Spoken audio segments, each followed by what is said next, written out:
Hey there, welcome to Millennium.Milestone Presents, a site dedicated to storytelling of books, movies, video games, and other exciting genres, and also a Disney Plus series known as Daredevil Born Again.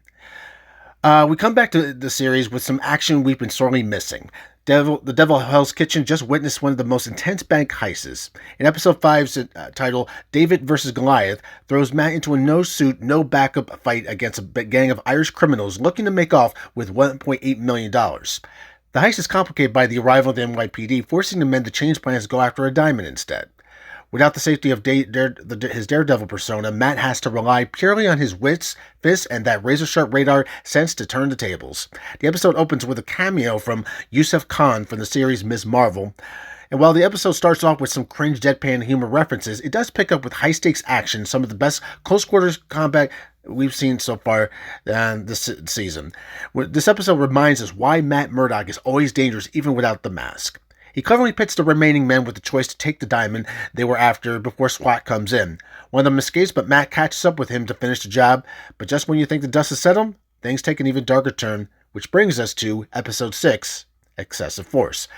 The fallout from the heist is far from over, and now the law isn't just closing in on the criminals, it's closing in on Matt himself. In Episode 6, titled Excessive Force, Daredevil Born Again plunges deeper into the darkness, intertwining the fates of Matt Murdock and Wilson Fisk as they grapple with not only emerging threats, but with their inner demons. For instance, a new menace, the serial killer known as Muse, terrorizes the city by creating grotesque graffiti using his victim's blood. Matt becomes personally invested with Angela Del Toro, the niece of the late Hector Ayala, who goes missing while investigating these gruesome crimes. Ignoring warnings about the dangers ahead, Matt tracks down Muse to his lair, discovering Angela alive but in peril. A brutal confrontation ensues between Daredevil and Muse, showcasing Matt's relentless determination and Muse's unexpected combat prowess. The fight culminates with Muse's escape, leaving Matt to rescue the weakened Angela.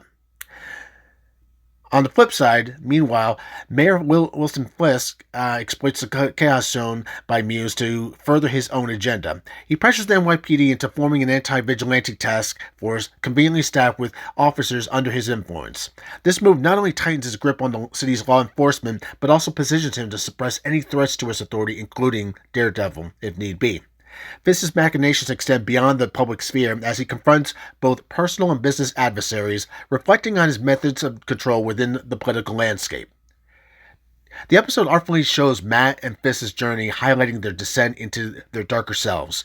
Both characters continue to wrestle with their identities amidst the escalating violence and corruption in Hell's Kitchen. The narrative also critiques systematic issues within law enforcement, shedding light on police brutality and complexities of vigilantism. As classic characters resurface and new threats emerge, the stage is set for an intense final act in the series. But now for my overall thoughts on these episodes. While in episode 5, I did felt it was a little bit cringe and not exactly what we were hoping for to step up the pace a little bit, it was a much better welcome to the slow pace we were getting the first 4 episodes. The action was great. We definitely saw what we wanted to see in Matt Murdock's alter ego, basically kicking ass and sending criminals packing is basically what we really want, at least in the Daredevil series. Episode 6, I feel, was the better of the 2 episodes. We do get better visuals of both Matt and Wilson Fisk and what they're going through. Matt struggling to decide whether he goes back into vigilante despite his reservations and the consequences of what he sowed when he lost his best friend Foggy in the beginning episodes of the season. And now we finally see Fisk, who clearly cannot keep his dark persona under his coat for much longer, as we saw very much more to form Fisk, taking his anger and frustration over Muse and everything else going on in his political landscape, and taking out on Vanessa's lover, who basically gets the beat down of a lifetime that I definitely would not want to be a part of. Does this improve the overall series? Maybe just a bit, and it does change at least the tone a little bit for these episodes.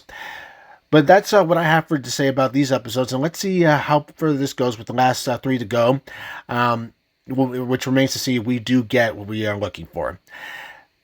Again, I very much appreciate you guys watching the content. If you have any thoughts about the season so far, love to hear them in the comments.